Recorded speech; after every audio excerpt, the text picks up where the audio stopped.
को powered by Vimal. Vimal, बोलो जुबा केसरी. मराठा आंदोलनकर्ते मनोज जरांगे पाटील पुन्हा एकदा 6 जुलैपासून त्यांचा संवाद रॅली काढणार आहेत आणि त्या रॅलीची सुरुवात हिंगोली जिल्ह्यातून होणार आहे. त्याच हिंगोली जिल्ह्यामध्ये आता जोरदार तयारी सुरू झालेली आहे आणि गावागावात बैठका सुरू आहेत. ह्यावर बोलण्यासाठी आपल्यासोबत आहेत मनोजदादा जरांगे पाटील. काय सांगाल, आता हिंगोलीमध्ये परत एकदा तयारी सुरू झालेली आहे. ह्या अगोदरही तिथं मोठी सभा झाली होती. हिंगोलीत 6 जुलैला आहे.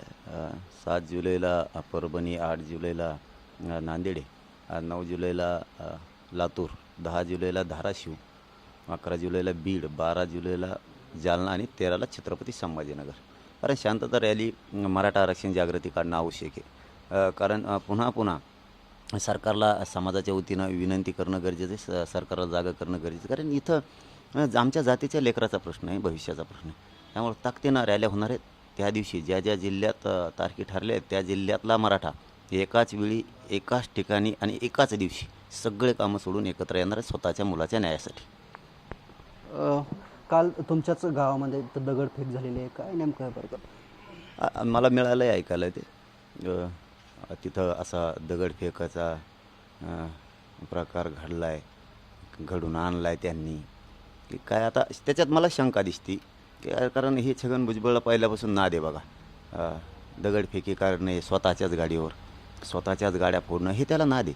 मी त्याची पूर्ण माहिती घेतो आहे, मला त्याबद्दल कळालं आहे. परंतु माझंच गाव का सापडलं त्याला, छगन भुजबळला? कारण इथंसुद्धा अंतरवालीत होतो त्यावेळेस आमच्या पुढं बसायला लावलं त्यांनी. कारण सत्ताधाऱ्यांनी सरकार पुरस्कृत ते आंदोलन होतं आणि ते सिद्धसुद्धा झालं. ते छगन भुजबळनं ठेवलेलं होतं. मुद्दाम त्याला काय सवय, हटकून करायची सवय आहे त्याला, नाही का? जुना एक शब्द आहे बघा, मुद्दाम वाटा जायचं, ही सवय आहे त्याला. त्यांनी तिथं पुढं ठेवलं, आंदोलन करायला विरोध नाही, परंतु ते काय हेतूने ठेवलं त्यानं आमच्या आंतरवालीच्या समोरच, की दंगल झाली पाहिजे, जाती जाती तेढ निर्माण झाला पाहिजे. पण इथं मी होतो स्वतः, त्याच्यामुळं मी इथं ओबीसीत आणि मराठ्यात वाद नाही होऊ दिला आणि होऊ पण देणार नाही गावखेड्यातले. तर ते करतो आहे. मला शक्यता दिसती की त्यांनीच तिकडं माझ्या तिकडं गावाकडं जायचं, म्हणजे तिकडं असे प्रकार करून घ्यायचे त्यांनी, जेणेकरून माझं गाव म्हणून मग इकडं तर काय त्याला जुळून दिलं नाही, दंगल होऊन दिली नाही. मी तिकडं जाऊन गाड्या फोडायला लावल्या असताना अशी मला 100% शक्यता त्याच्यात दिसते की छगन भुजबळनी सांगितलं आपल्या गाड्या फोडून टाका, आरोप त्या गोरगरिबावर घालून टाका, गोरगरीब उगटवा. पण माझ्या बीड जिल्ह्यातल्या मराठ्यांना त्रास होता कामा नये, हे पालकमंत्र्यांनी त्यांनीसुद्धा समजून घ्या.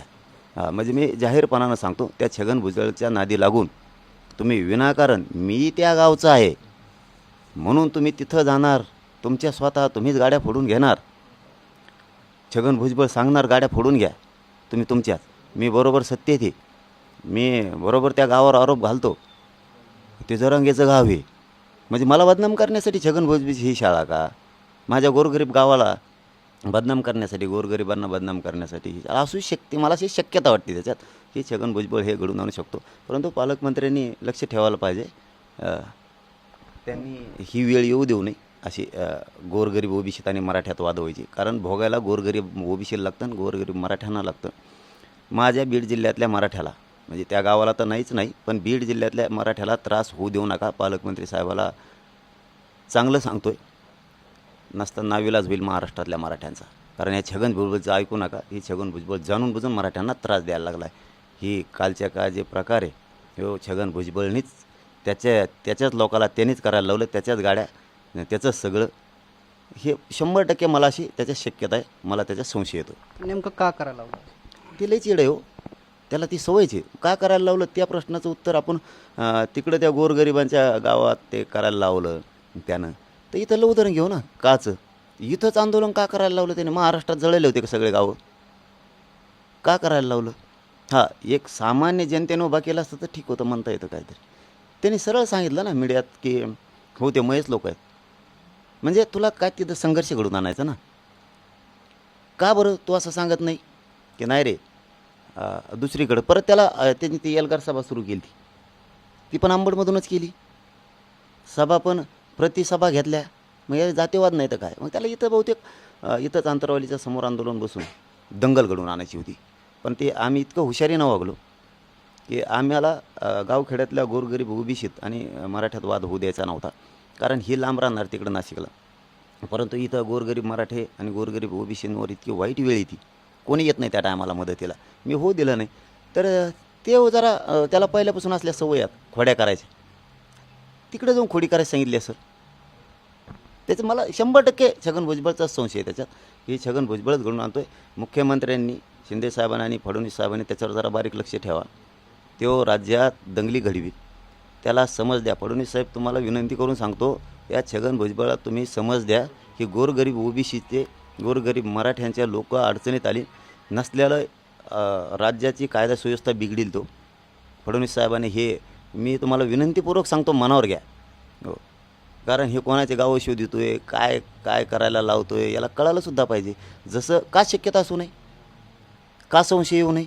इथं अगोदर तर कोणालाच वाटत नव्हतं, तेव्हा असेल म्हणून मागं, नंतर निघालं. मग याच्यात त्यांनी का त्याचा हात असू नये, त्यांनी का सांगू नये, सांगितल्या नसते, का संशय घेऊ नये. आम्ही त्यांनी सांगितलं असणार आहे, फोडा गाड्या आपल्या. मी बरोबर सत्य ते मी नाव घालतो, जशी आमची परवानगी रद्द करायला लावली त्यांनी आणि आमच्या समोरची मिळाली. सत्य तो आहे ना. समाजामध्ये तेढ निर्माण होऊ नये, शांतता राहावी, ह्यासाठी आपले काय प्रयत्न असतात? नाही, मी होच देत नाही.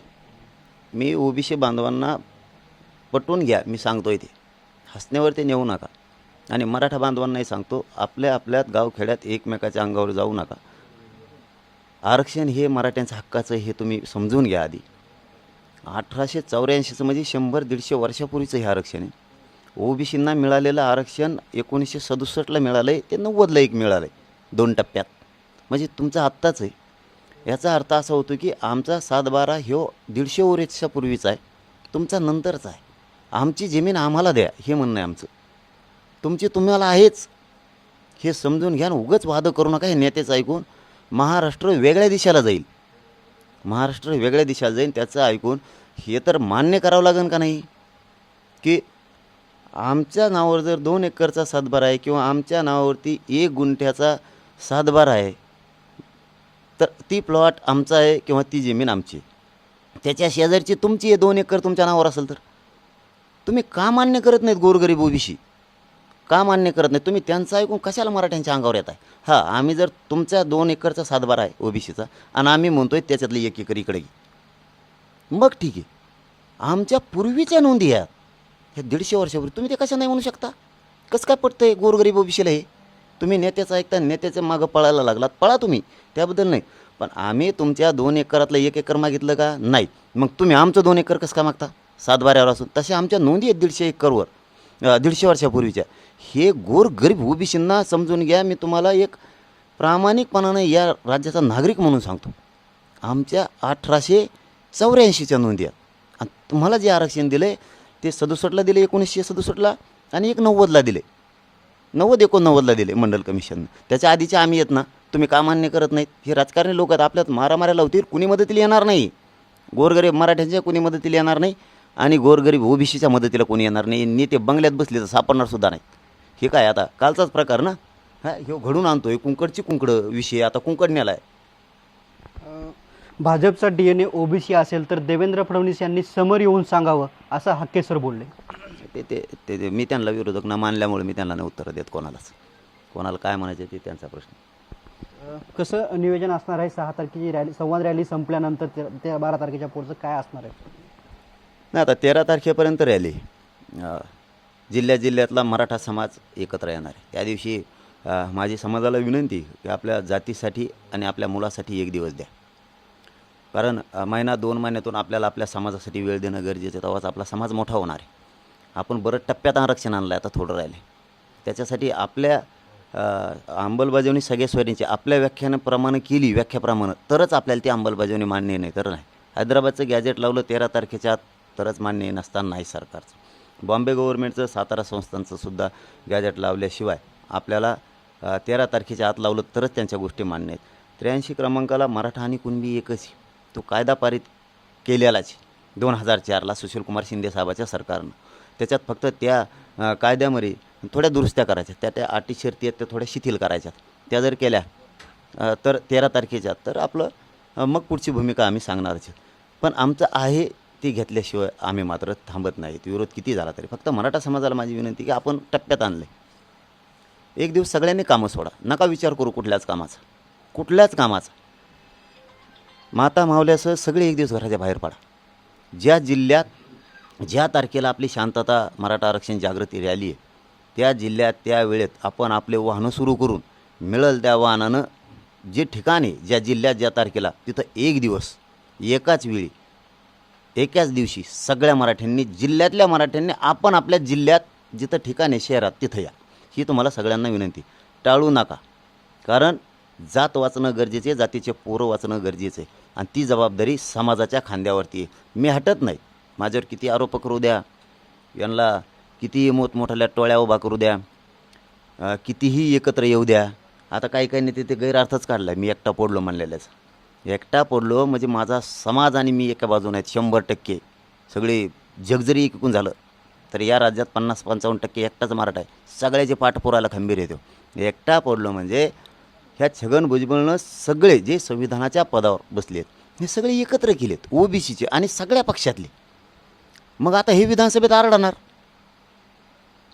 मग मी एकटा पडलो ना, तिथं आरडायला कोण आमच्या बाजूनं? आमच्या नेत्याला आव्हान केलेलं आहे मी ती की मी एकटा पडलो आहे. हे ओबीसीचे नेते जरी एक झालेत तर तुम्हाला बोलायला अधिकार. तुम्ही एक होता तुमच्यासाठी तर मग आम्ही का होऊ नये.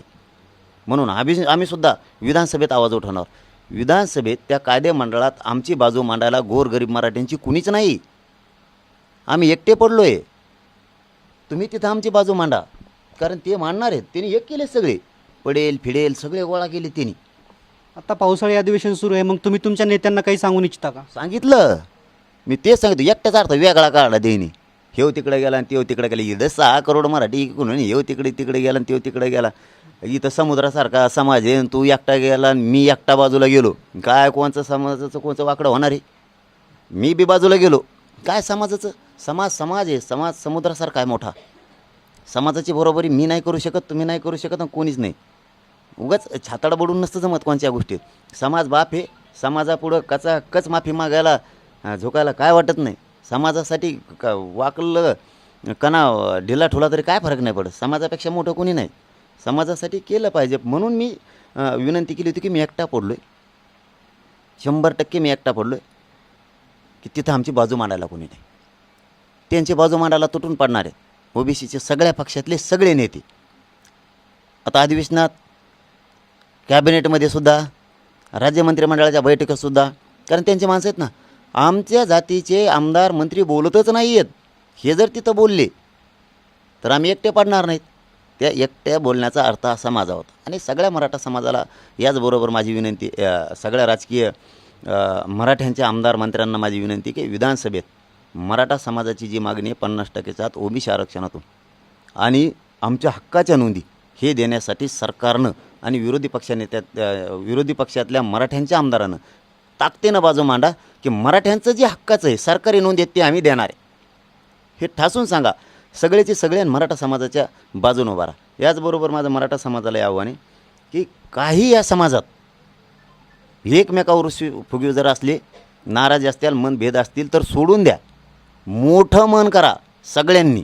राज्यात जिथं जिथं काय कुठं गैरसमज पसरले असतील, कोणाला वाईट वाटलं असेल, कोणी कोणाचे मन दुखविले असतील, जातीसाठी सोडून द्या. बाकीच्याचं हसू होऊ देऊ नका. जातीसाठी सोडून द्या. 4 पावलं मागं सरका. जाती पुढं झुकल्याने माणसाचा काही अपमान होत, काय अपमान नाही होत. मी सुद्धा 2-4 वेळेस मागं सरकालेलो. जातीसाठी काही मतभेद असतील नंतर बघा आरक्षण मिळाल्यावर. सगळ्या समाजाला राज्यातल्या माझी विनंती, कोणी एकमेकाचं बांधाचं काढू नका. कोणी काही असेल तुमचं राजकीय सामाजिक काही नाराज असतील काढू नका. ती वेळ ही नाही आहे. ती वेळ ही नाही आहे. मी कसा चुकीचा नाही हे बळच सांगायची ही वेळ नाही आहे. समाजाच्या बाजूने उभा राहा. निश्चितच हे होते मनोज जरांगे पाटील.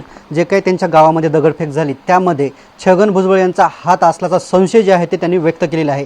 कॅमेरामन हर्षलसह मी रमेश चेंडके, TV9 मराठी, अंतरवाली सराटी. को पावर्ड बाय विमल बोलो जुबा केसरी.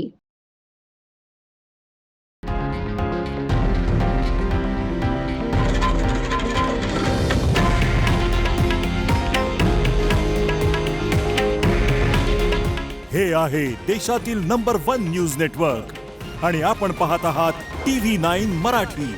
काळजी तुमची, हित महाराष्ट्राचं.